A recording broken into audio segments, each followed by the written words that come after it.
Baik, terima kasih pagi ini sudah bersama kami lagi dalam Curahan Hati Perempuan. Masih ada saya, ada Mbak Oki Setiana Dewi, Ustazah kita, ada Mbak Vera Uli, psikolog kita. Pagi hari ini akan menarik karena kita juga akan berbincang tidak hanya mendengarkan curahan hati dari sahabat perempuan kita, tapi juga akan berbagi informasi kesehatan. Mari kita mulai saja, langsung saya undang sahabat perempuan kita yang pertama, Ibu Tina.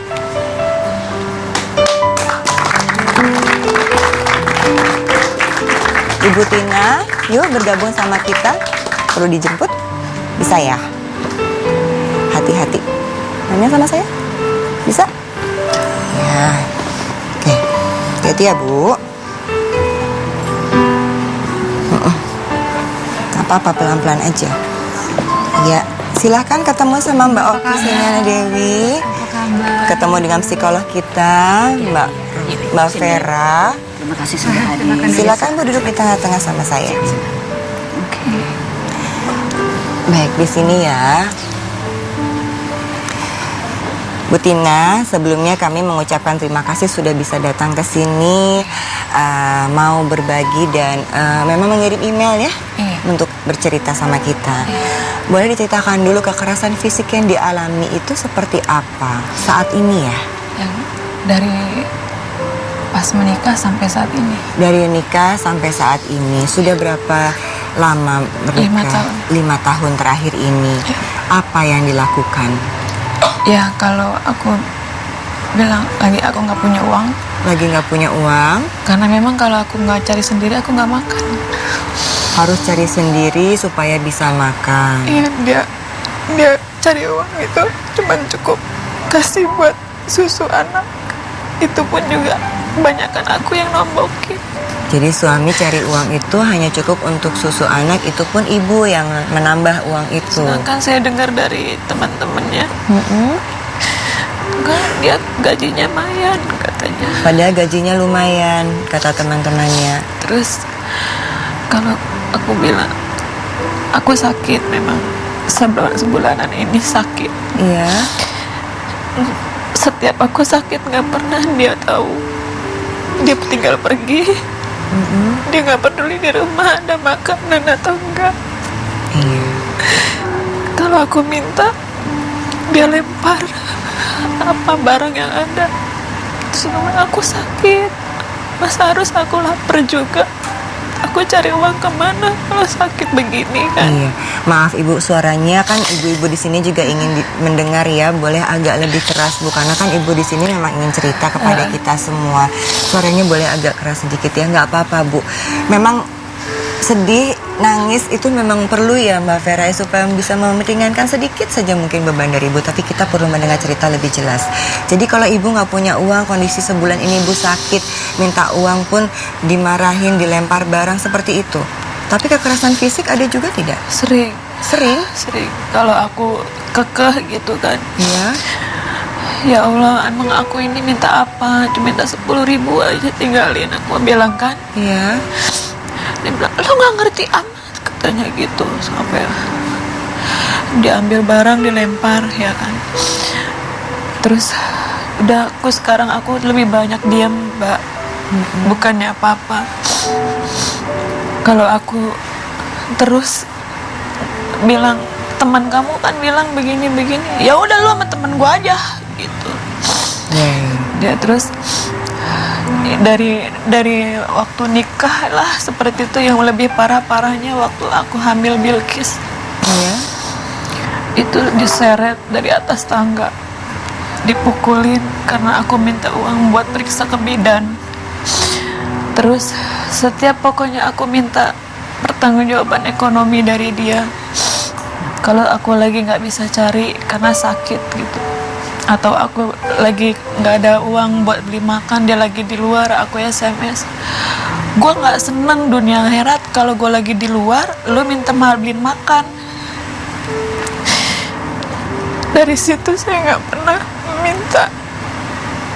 Saya tahan lapar. Hamil anak ini pun saya sering kelaparan. Saya nggak. Jadi untuk makan pun nggak ada Bu? Nggak, saya cari sendiri. Terakhir saya jual gorengan di rumah kontrakan saya dalam keadaan sakit Saking saya kepengen punya makan. Tadinya orang tua saya mau menerima akhirnya, tapi dia bikin salah terus. Mendengar saya, waktu saya minta diusir dari kontrakan, saya samperin ke tempat kerja saya, dipukul pakai balok, diseret, ditimpa pakai batu bata sambil gendong Bilkis. Terus pas dia pulang saya dipukulin lagi.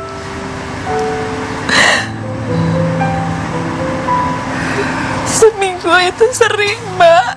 Seminggu itu sering dipukul seperti itu. Makanya sekarang saya lebih baik diam. Waktu saya sakit, dia pegang badan saya udah kayak bara api. Apa? Dia pergi,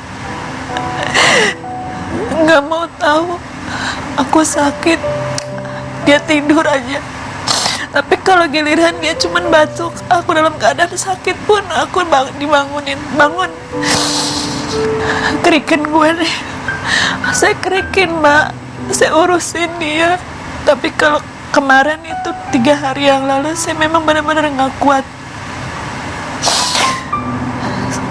Dia minta, saya kadang sakit pun dia minta dilayanin kebutuhan dia. Dia nggak peduli saya ini sakit atau apa. Kalau nggak dilayanin, saya dipukul, saya dihina, atau saya dituduh, lu udah nggak mau sama gue, ada orang lain, katanya. Padahal boro-boro saya mikirin itu, Mbak. Saya mikirin diri saya, anak saya.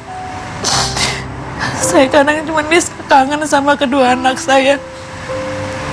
Setiap anak saya ngelawak saya kasih uang 3.000, 5.000. Padahal anak-anak dulu hidupnya baik, lebih baik dari sekarang. Tapi anak-anak nggak jadi korban kekerasan kan, Bu? Mereka nggak mau tinggal lagi karena sering dipukul juga. Anak-anak juga dipukul? Iya. Usia berapa anak-anak Ibu? Yang satu 17, yang satu 10 tahun. Ini dari perkawinan sebelumnya ya? Ini sebelumnya yang ayahnya yang meninggal. Bilkis ini usia berapa? 1 tahun. Tapi nggak kena kan? Nggak pernah dipukul sama Tapi dia di depan Iya. Bilkis, Ibu kena kekerasan. Bahkan setelah waktu saya lahiran, pulang dari rumah sakit, itu biaya sepeser pun nggak keluar. Saya pakai BPJS. Bahkan uang persenan dari keluarga saya dia bawa pergi. Yang harusnya untuk Ibu. Yang seharusnya saya pulang itu pegang uang sama sekali nggak buat saya makan. 10 hari itu setelah lahiran Bilkis, saya minta uang buat makan, buat susu. Lu bikin sial aja lu hidup gua, katanya. Baik. Ini ya, saya memeluk pundak Ibu Tina ini bukan hanya masalah sakit secara fisik, tapi sakit secara hati, emosi. Ini tuh tersakiti. Saya bahkan merasa banget ada di sini. Mbak Vera, kita sering sekali mendengarkan cerita mengenai kasus KDRT ya. Tapi dalam kondisi perempuan ini sakit, lemah, tak berdaya. Khusus kondisinya ya. Bagaimana Mbak Vera bisa memberikan sesuatu kepada Mbak Tina? Sebelum kita ngobrol ke arah sana, ada satu hal yang ingin saya tanyakan, Bu. Ini pernikahan dipaksakan atau apa namanya? Pernikahan kedua ini atas dasar apa menikah Memang dengan? cinta dua-duanya. Suami menginginkan Anda. Iya, dia waktu saya jadi single parent, ditinggal suami, usaha suami dijatuh ke tangan saya. Oke. Ya, garis besarnya dia ngelihat saya harta. Oke. itu Sekarang yang Anda semua lihat. habis karena suami saya ternyata pecandu narkoba. Dari awal dia sudah keras, Bu. Enggak. Dia baik sama anak-anak saya waktu itu. Waktu mau ngedapetin saya. Ya, itu dia ya. Anda saja sudah mampu menganalisis ya apa motif. Karena motif orang menikah itu macam-macam loh ya. Bisa motif karena cinta, ingin hidup bersama, ingin punya keturunan, atau ada motif-motif lain yang ekstra. ingin kabur dari utang, kabur dari orang tuanya, atau ingin harta gitu loh. Namun ada satu hal, perkataan suami Anda yang menjadi kunci di sini. Seolah-olah Anda sial dalam hidupnya. Pada saat Anda menikah dengan dia nggak punya apa-apa. Anda memberitahu nggak bahwa Anda sakit, Bu? Saya nggak kasih tahu. Secara jujur dan terbuka. Saya nggak kasih tahu. Ini dia, begini Mbak Maudy, ya, ketika Anda dalam kondisi yang sangat sakit berat, ya, Anda akan tidak mampu. Ya, berat untuk Anda hadapi, namun yang lebih berat lagi buat pasangan Anda sebetulnya. Ini pasangan yang ketemu Anda udah punya anak pada saat itu 2. Jadi Anda bawa turunan. Jadi ini Anda, ini pasangan, Anda bawa anak. Dia ketemu Anda dengan 2 anak saja, itu sudah berat baginya.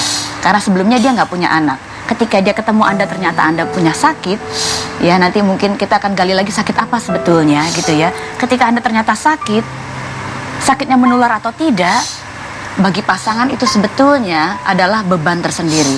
Dan saya khawatir kemarahan dia tentang penyakit ini, tentang kondisinya dia saat ini, itu yang dia manifestasikan ke Anda dalam bentuk serangan-serangan fisik dan kekerasan dalam rumah tangga, begitu Mbak Maudy. Baik, Mbak Oki mungkin secara singkat dulu aja sebelum kita bertanya lebih jauh kepada Iya, Bu sebenarnya sebelum Mbak Vera mengatakan hal itu, saya pun bertanya hal yang serupa, bahwa saya ingin tahu kenapa dari awalnya seperti apa, kok dari awal sudah kasar seperti itu, tapi ternyata sudah dijawab. Hanya singkat saja bahwa di dalam pernikahan itu, sebelum menikah tidak boleh ada kebohongan. Kalau kita sakit, kita harus beritahu kita sakitnya, sakit apa, sehingga tidak ada kebohongan di dalam pernikahan. Itu saja secara singkat, nanti kita akan bahas lebih lanjut. Ini jadi kita bertanya-tanya ya, sebenarnya sakit apa yang diterima sama Bu Tina dan tidak mau disampaikan. Nanti kita akan bahas di segmen berikutnya. Untuk itu tetaplah bersama kami dalam Curahan Hati Perempuan. Gak apa-apa ya Bu, kita ngomong di sini ya.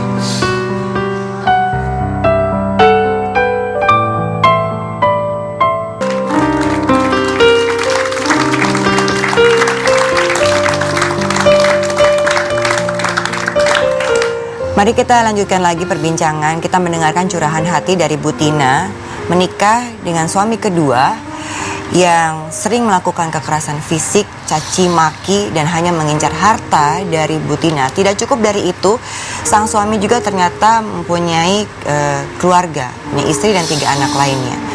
Namun yang kita angkat di sini adalah dalam kondisi lemah tak berdaya akibat penyakit yang diderita oleh Bu Tina, suami pun tidak peduli, yang penting harta, begitu ya Bu Tina ya. Boleh nggak kita tahu sebenarnya penyakit apa yang membuat Ibu sedemikian lemahnya? Saya terinfeksi yang HIV.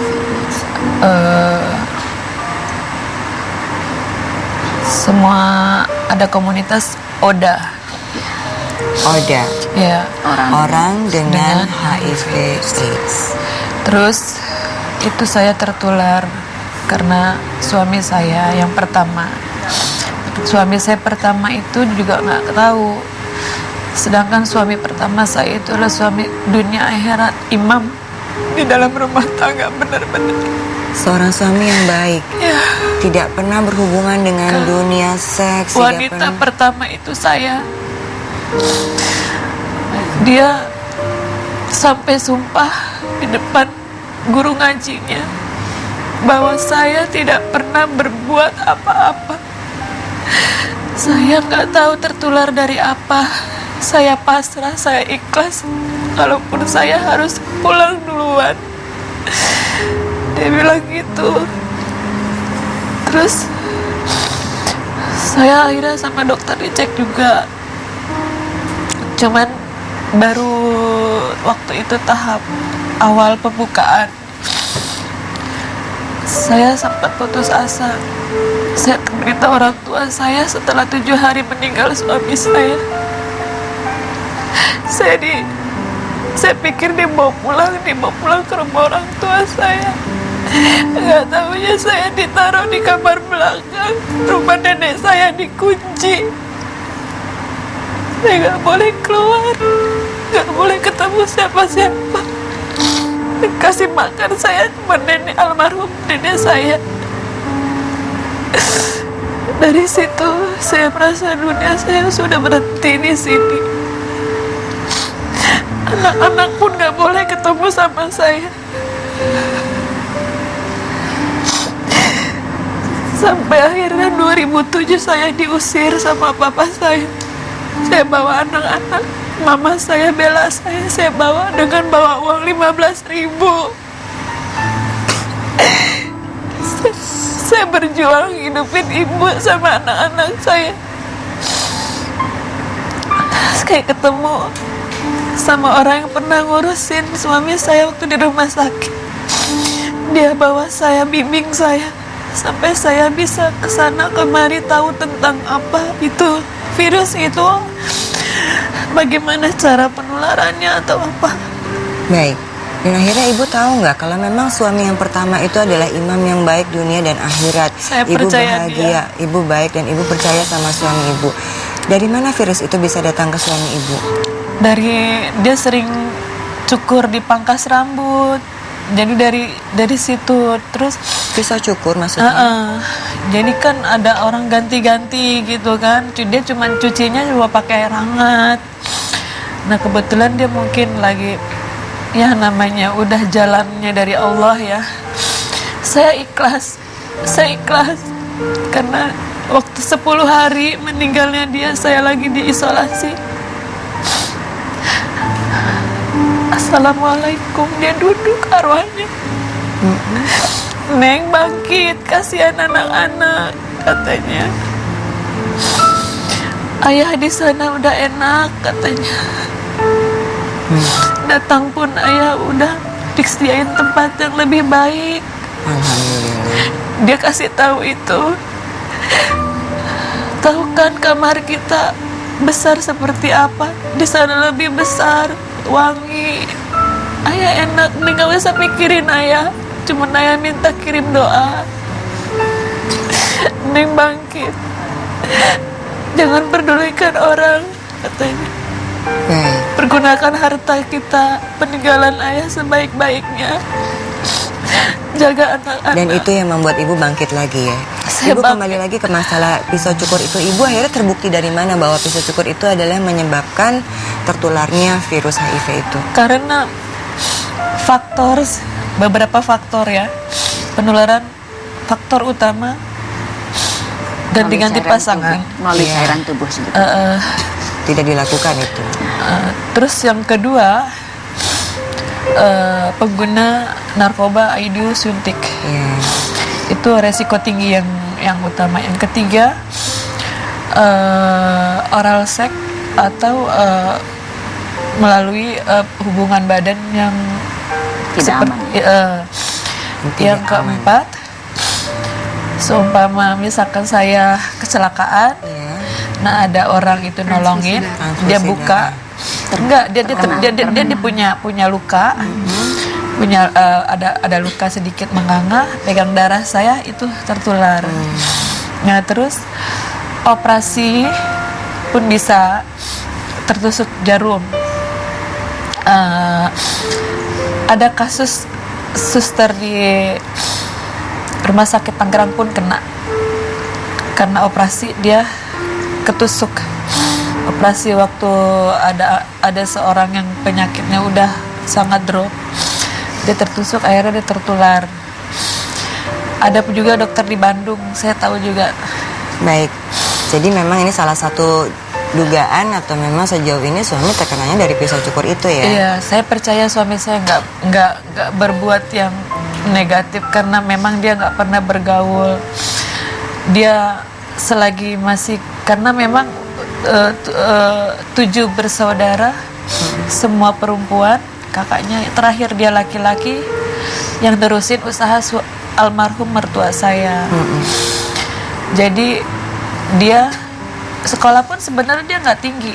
Iya, Ibu mohon maaf ya Bu, saya bukannya tidak ingin mendengarkan cerita Ibu, tapi kita ingin sekali kembali ke masalah, karena ini juga informasi untuk masyarakat umum ya, bahwa kenapa Ibu bisa berpikir bahwa dari alat cukur itu dan pembuktian bahwa memang ternyata itu adalah satu jalur dari itunya, apakah ada tes, ada... Saya datengin langganannya, ya kan, itu di dekat-dekat di dekat-dekat tempat dia usaha. Ada 4 pisau cukur itu diambil, 2 steril, yang 2 Tidak. Ternyata memang ada masih ada jentik di situ. Jentik itu ada Virus yang bertahan karena semakin dia kena darah itu kan hidup. Kan kalau orang cukur kan ada jerawat gitu, dia cukur untuk cambang, kumis gitu kan. Dia cukur itu ya nggak sadar lah gitu kan. Dan itu ibu bawa ke laboratorium Iya, gitu. Ibu dibawa pinjem ke- gitu, minta izin pinjem dibawa diperiksa gitu. Terus pas udah ketahuan itu dia pulang kampung, udah nggak tahu kemana. Baik. Saya ingin tanya juga dari ini kan berarti tertular juga tidak ini ya, tidak sengaja akhirnya tertular ibu. Bagaimana dengan anak-anak? Kita juga sudah dengar bagaimana perlakuan keluarga terhadap ibu yang seharusnya mungkin tidak boleh seperti Sampai itu. sekarang Mbak, keluarga saya kecuali mama, sampai sekarang adik saya pun menutup mata, menutup telinga. Baik, kami sangat prihatin dengan ini. Nanti kita akan dengarkan kembali ibu cerita lebih panjang ya. Tetaplah bersama kami, kita dengarkan dan kita beri support untuk Ibu Tina dalam curahan hati perempuan. Sampai saat ini masih belum ada keluarga yang bisa. Padahal waktu adik saya suami saya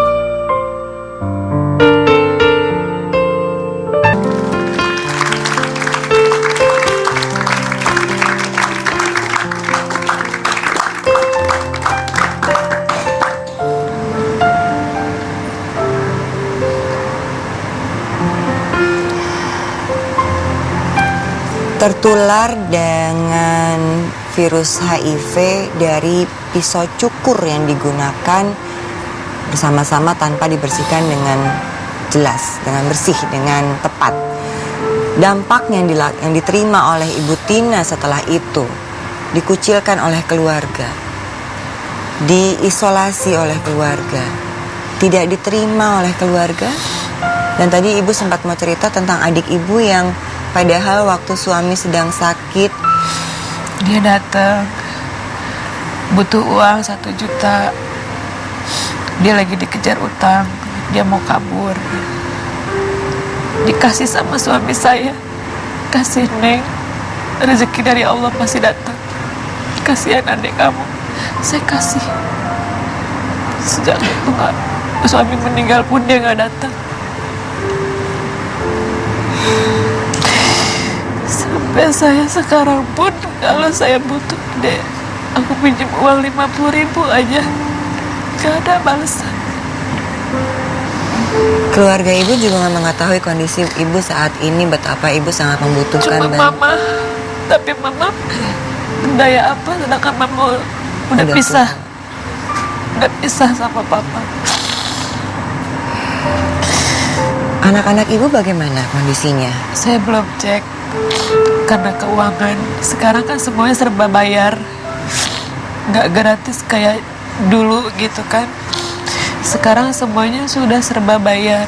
Untuk cek Elisa berapa gitu kan, CD pornya berapa, SGPTO Itu semuanya, ada bayaran semua. pokoknya Ibu semua tidak ada mampu bayaran. memeriksakan Sangat kondisi nggak mampu, anak-anak karena kondisi keuangan ini. Yang saya khawatirkan cuma satu yang kecil ini. Kalau yang besar mungkin enggak, karena Sudah lahir saya saat lihat masih sehat ya. karena udah besar dan gak pernah saya lihat ada dampak karena umurnya udah 10-11 tahun. Kalau kita lihat dari 5 tahun dia sakit itu Mengkhawatirkan ya. Tapi ini alhamdulillah sehat terus ya. alhamdulillah.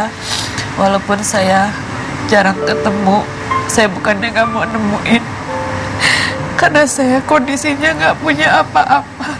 Kalau anak saya datang, saya cuman kasih pengertian, kita pasti kumpul sayang, tapi mami mau sehatin dulu ya. Iya. Anak-anak sama siapa sekarang, Bu? Yang satu sama mama, yang satu sama mertua yang dari almarhum, dibagi-bagi. Tapi kalau mertua dari almarhum itu masih baik? Baik, baik, sangat baik. Jadi sekarang usaha dijalanin sama kakak ipar, itu untuk anak-anak. kakak ipar dari suami yang pertama ya, Bu? Iya, makannya, sekolahnya walaupun terbatas biayanya karena sekarang usahanya udah mulai turun. Baik. Kita dengarkan ke Mbak Oki dulu ya. Mbak Oki, dalam kondisi seperti ini menjadi sangat rumit dan complicated ya, karena mempengaruhi prasangka-prasangka orang lain terhadap Oda gitu. Baik, ketika tadi sudah mendengarkan cerita secara panjang, kita memahami betul bahwa ternyata HIV/AIDS itu bukan hanya terjadi oleh orang ahli maksiat. Kalau orang ahli maksiat berbuat maksiat kemudian Allah timpakan dia HIV/AIDS, berarti itu adalah azab bagi dia. Tapi kalau orang solih, orang baik, kemudian Allah timpakan penyakit HIV/AIDS, itu berarti itu ujian untuk dia. Kita lihat bagaimana Nabi Ayub alaihi salam, solihnya luar biasa, nabinya Allah, tapi toh ditimpakan penyakit kulit, anaknya meninggal, istrinya meninggalkan, harta semuanya habis. Itu adalah ujian. Nah, sekarang kita akan lihat dari 3 hal, bahwa orang-orang ini harus disembuhkan secara sosial, secara medis, dan secara psikisnya. Secara sosial dulu seperti apa? Bahwa kita tadi sudah sempat dengar, artinya mungkin dokter akan menjelaskan tentang penularannya seperti apa. Bahwa dia ini, ibu ini sudah, dan orang-orang yang menderita penyakit HIV/AIDS sudahlah secara penyakitnya, tubuhnya sakit, janganlah ditimpakan lagi kesakitan. Mereka sudah jatuh, sudah drop. Ketika kita tidak mensupport, ketika kita tidak mendukung, lingkungannya tambah membuat dia drop, akhirnya juga hatinya sakit, psikisnya sakit, semakin lemahlah dia. Jadi butuh dukungan dari orang-orang. Ingat bahwa penerusan HIV/AIDS nggak bisa ngobrol gini nular, nggak kok, Bu. Jadi nggak perlu takut. Gini, megang gini juga nggak nular kok, Bu. Jadi nggak perlu takut. Bahwa tadi Mbak Vera kita sempat cerita sedikit, nanti dokter akan lebih lanjut cerita bahwa cairan ketemu dengan cairan gitu. Jadi jangan mengisolasi sebegitunya bagi mereka-mereka yang terkena HIV/AIDS. Kemudian orang-orang yang terinfeksi HIV/AIDS pun harus berpikir bahwa tidak menularkan penyakit ini kepada siapapun. Makanya sebenarnya masalah HIV/AIDS ini sudah ada fatwa dari MUI. Sudah ada. Jadi kalau misalnya kita agak berbelok sedikit, kalau ada laki-laki yang misalnya impoten atau mohon maaf kemaluannya terputus kemudian menikah, itu hukumnya adalah makruh. Perkara yang sebenarnya tidak disukai. Dalam artian kalau menikah itu tidak dapat pahala, tidak berdosa. Tapi kalau kita meninggalkan itu, kita justru dapat pahala. Jadi makruh. Tapi kalau misalnya HIV/AIDS yang saya nggak tahu nih, karena saya belum mendengar dari dokter. Setahu saya kalau misalnya lewat berhubungan itu menular, berarti khawatir jatuhnya akan haram. Kenapa? Karena menzolimi orang lain, melewati penularan terhadap pernikahan. Jadi seperti itu. Kemudian yang kedua itu dari sosial dulu. Jadi orang-orang penderita HIV/AIDS jangan sampai menularkan kepada orang lain, dan kita pun orang umum ini juga harus mensupport. Kemudian yang kedua medis, berobatlah kepada dokter. Di dalam Al-Quran jangan kita membunuh diri kita sendiri. Salah satunya tidak berobat secara optimal. Ingat bahwa Allah mengatakan setiap penyakit ada obatnya, kecuali penyakit pikun. Ketiga adalah psikis. Psikisnya juga sakit. Kenapa? Karena terisolasi. Maka harus apa? Taqarrub ilallah. Mintanya sama Allah. Kekuatannya itu adanya sama Allah. Jadi minta sama Allah, banyak istighfar. Di dalam Al-Quran dikatakan apa? Kalau istighfar maka Allah akan memberikan jalan keluar dari arah yang tidak disangka. Amin ya rabbal alamin. Mbak Vera, sebelum kita mendatangkan dokter untuk membahas lebih jauh mengenai apa yang bisa kita lakukan, singkat saja Mbak. Lihat satu persatu dulu ya. Ini masalahnya begini, ketika pasangan Anda meninggal dunia, Bu, karena penyakit ya, Anda sebetulnya butuh waktu untuk berduka cita. Dan pada saat itu ya, ketika pasangan Anda meninggal dan kondisi ekonomi finansial sedang dipertanyakan, ya Anda mestinya fokus ke situ dulu. Ya, jadi begini, fokus dengan duka citanya, fokus dengan penyakit Anda ketika Anda paham bahwa Anda sedang sakit, fokus dengan kondisi finansial Anda sekeluarga, sehingga pernikahan yang terjadi, pernikahan kedua ini dengan alasan motif-motif yang ternyata Anda sudah pahami, ada motif harta di balik itu, adalah sesuatu yang sia-sia, bahkan haram hukumnya menurut Mbak Oki, karena Anda pun punya penyakit tapi tidak memberitahukan kepada pasangan. Saya khawatir lebih baik memang mesti diakhiri. Ya. Waktu dia kabur ke Makassar. Baik, Bentar. saya akan memberikan kesempatan itu kepada nanti. Ibu setelah yang jeda berikut ini. Masih tetap bersama kami dalam Curahan Hati Perempuan. Sebentar ya Bu ya. Sabar ya, maksudnya setelah ini. Karena begini.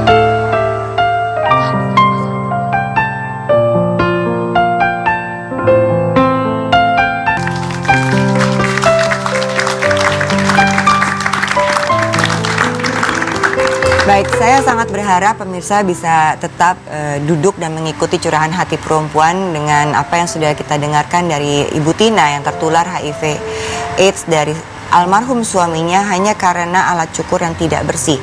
Dan bagaimana seharusnya kita, masyarakat awam, umumnya untuk bisa bersosialisasi dengan ODA ini. Untuk itu kita menghadirkan bintang tamu kita saat ini ada Dr. Ernel Wan, spesialis penyakit dalam, konsultan penyakit tropik infeksi, untuk bicara masalah ini ya dok ya. Dok, jadi ini sebenarnya bagaimana sih penularannya seperti apa? Kadang-kadang kita suka lebay gitu dengan orang-orang ODA ini gitu. Ya, baik. Jadi Mbak Modi memang penularan untuk infeksi HIV/AIDS ini harus ada sumbernya dulu. Jadi penularannya ada sumber virus di dalam biasanya itu darah atau cairan tubuh. Dan cairan tubuh yang sangat berpotensi untuk menularkan itu adalah biasanya sekret dari kelamin atau darah gitu.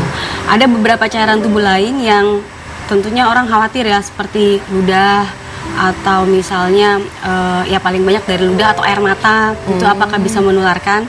Tapi dari berbagai penelitian yang telah dilakukan memang kemungkinan itu sangat kecil sekali untuk bisa terjadi penularan dari air mata ataupun air ludah itu. Jadi sekarang tadi kita dengarkan langsung nih dari Ibu Tina, begitu tahu bahwa ternyata ODA diisolasi, dikasih ruangan khusus, dikasih makanan diatur aja gitu ya Bu. Ini harusnya seperti apa sih penanganannya? Ya, jadi sebenarnya memang edukasi kita ya kepada masyarakat luas itu adalah hal yang sangat penting terkait dengan penularan ini. Karena saya saja di dalam praktek sehari-hari sering tanya, kalau nyamuk bisa menularkan nggak? Kan yang digigit darah juga dok. Gitu. Jadi sebenarnya virus itu, virus HIV ini dia adalah yang kita kenal namanya RNA virus. RNA virus ini kalau berada di luar tubuh manusia itu dia tidak bisa bertahan lama. Jadi akan mati, akan langsung mati. Jadi kalau masuk ke dalam nyamuk pun dia tidak punya kapasitas untuk hidup di dalam tubuh nyamuk. Jadi tidak berpotensi menularkan. Kalau nggak mungkin dokter juga takut ya. Seperti Ebola yang mudah sekali penularannya. Tapi virus HIV tidak seperti itu.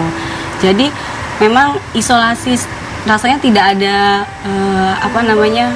kepentingannya ya untuk melakukan hal seperti itu, karena tidak bisa menular melalui kontak tanpa luka atau berbicara atau bahkan dari alat makan yang sudah dicuci dengan baik tidak akan bisa menularkan virus HIV ini.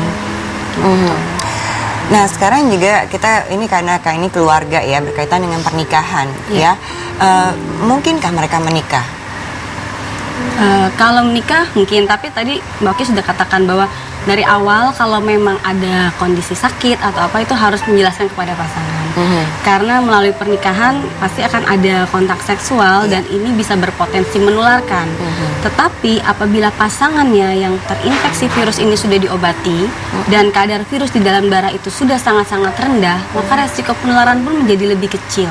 Gitu. Jadi seorang ODA itu boleh menikah dan bisa punya anak, tapi dengan persiapan yang baik tentunya, supaya tidak terjadi penularan ke pasangan atau ke anak. Nah, kalau untuk anak sendiri bagaimana? Apakah otomatis jika seorang ibu yang adalah ODA gitu, apakah anaknya otomatis juga akan kena virus tersebut? Ya, sebenarnya tidak otomatis. Akan tetapi apabila status infeksinya tidak diketahui dari awal, jadi misalnya waktu kontrol ke dokter sudah dinyatakan harus lahir, kemudian tidak pernah ada pemberian obat pencegahan sebelumnya, kemungkinan tertularnya bisa lebih besar dibandingkan kalau sudah kontrol ke dokter lebih awal, dicek ternyata positif dan sudah mendapat obat. Kalau sudah mendapat obat, maka persalinannya bisa diatur. Jadi tidak boleh lahir spontan. Jadi harus melalui operasi seksio untuk meminimalkan risiko kontak bayi dengan cairan tubuh ibu, dan sudah mendapatkan obat, dan ini bisa sangat-sangat memperkecil risiko penularannya, kurang dari 0,5% bahkan. Nah, jadi kalau untuk bisa menghindari gitu ya, agar si virus ini tidak menular gitu ya, kita misalnya anggap saja lingkungan terdekatnya, apa sih yang bisa kita lakukan? Apakah si pisau cukur itu menjadi alat nih sumbernya nih si HIV kepada keluarga ibu ini harusnya dibersihkan seperti apa? Bagaimana? Dan kayaknya ini kalau pisau cukur kira-kira laki-laki ya, kalau perempuan kan mani-pedi dan sebagainya pun juga bisa mau menularkan ya, gimana dok?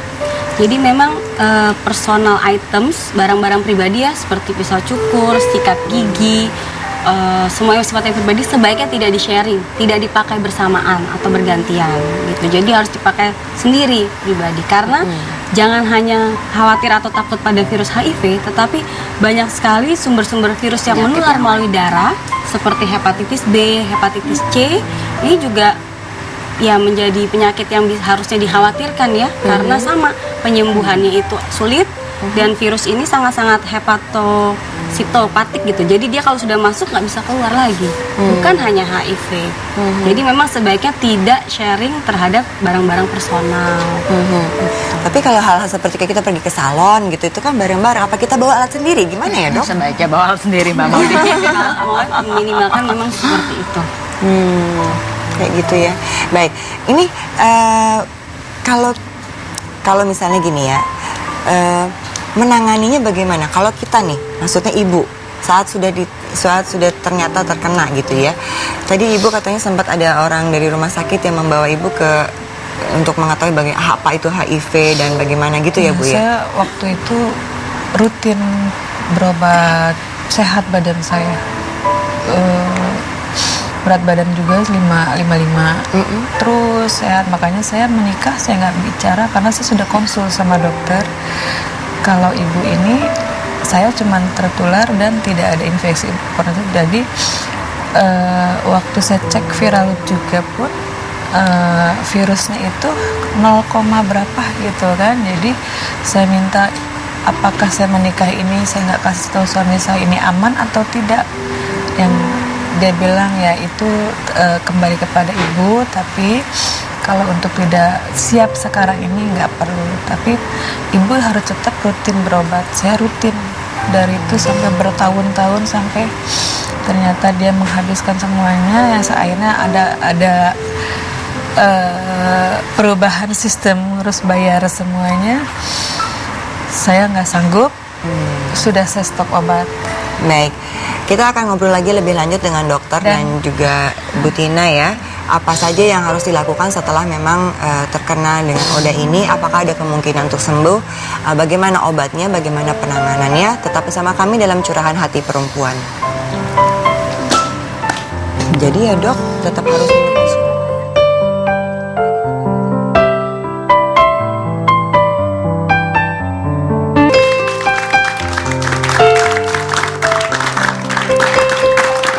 Baik pemirsa, saya minta Anda untuk bisa memberikan perhatian tentang apa yang akan disampaikan dokter mengenai pencegahannya ya, atau bagaimana cara memeriksakan diri. Silakan dok. Baik, jadi saya memang ingin menyampaikan kepada seluruh wanita di Indonesia bahwa apabila merasa pasangannya berisiko gitu ya, atau mulai merasa ada kondisi menurun, sakit-sakitan, entah itu keputihan atau kulit gatal-gatal, sering sakit kepala, demam-demam, sebaiknya tuh melakukan pemeriksaan. Jadi pemeriksaan ini tidak hanya sekedar periksa terus tanggung sendiri hasilnya, tidak, tapi nanti akan ada konselor yang bisa membantu ibu-ibu sekalian untuk bagaimana sih menyikapi hasil ini gitu, dan apa yang harus dilakukan selanjutnya. Karena saya katakan bahwa obatnya ada, jadi kondisi yang berat itu bisa dicegah kalau kita bisa mengetahui penyakitnya dari lebih awal. Baik, pemeriksaannya seperti apa dok? Pemeriksaan darah saja, tidak perlu persiapan apapun, hanya persiapan mental ya, untuk tahu nanti ada hasilnya baik positif ataupun negatif. Tapi saya rasa dua-duanya ini bisa menolong kita untuk bisa lebih sehat, dan untuk keluarga juga kan, kalau mau punya anak, untuk pasangan. Jenis cek darahnya apa dok? Pemeriksaan darahnya kita kenal serologi, yaitu ELISA di awal, untuk mengetahui apakah ada hasil nanti dikatakan reaktif atau non-reaktif. Baik, terima kasih. Mbak Vera, silakan. Ya, namanya cantik ya, tapi begini ya, ini perhatian buat sahabat perempuan dimanapun berada. Kalau Anda punya pasangan, jadi perempuan itu harus mencegah dirinya memiliki pasangan yang berisiko, sehingga harus mampu dua hal ini. Yang pertama, Anda mampu mengukur risiko Anda pribadi dan tahu aksi untuk mengatasinya seperti apa. Yang kedua, kemampuan komunikasi, membahas pada pasangan. Nah ini dia, pada saat punya pasangan, jangan cuma ditanya riwayat pekerjaannya di mana, riwayat pendapatannya berapa, tapi tanyakan riwayat pasangannya ada berapa, pasangannya mantan pasangan si pasangan berisiko atau tidak, pernahkah dia melakukan tadi terinfeksi HIV/AIDS, pasti kita nggak tahu, tapi pernahkah dia menggunakan jarum suntik karena narkoba, pernahkah dia cek HIV AIDS gitu ya. Dan yang terakhir, ya jangan sampai perempuan-perempuan yang tidak berisiko tadinya Mbak Maudy, perempuan-perempuan yang baik-baik karena epideminya berubah, bukan karena maksiat dan drugs, tapi lebih karena Baik Mbak Vera, Di dalam terima rumah kasih tangga, sekali. gitu loh. Jadi itu yang diharapkan sama Mbak Vera, cek. Jadi bukan hanya pasangan mengenai harta atau apapun, kesehatannya juga tolong dicek Mbak. Oki. Kesehatan pranikah itu aja dari Itu saya. dia. Terima kasih Mbak Oki, Direkomendasikan mohon sekali. maaf ya durasi waktunya sangat habis, harusnya ini 2 episode ya. Kita akan ketemu lagi dalam Curahan Hati Perempuan besok pagi ya. Wassalamualaikum warahmatullahi wabarakatuh. Waalaikumsalam.